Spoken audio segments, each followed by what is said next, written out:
ఇంతగా నాకేమైందో వింతగా ఏదో మొదలైందో అంతగా నాకర్థం కాలేదే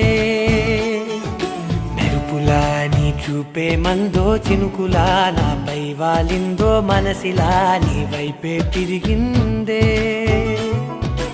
ఇంకో ఆశ రెండో ధ్యాస లేకుండా చేసావు మాటల్లేని మంత్రం వేసి మాయలోకి తోసావు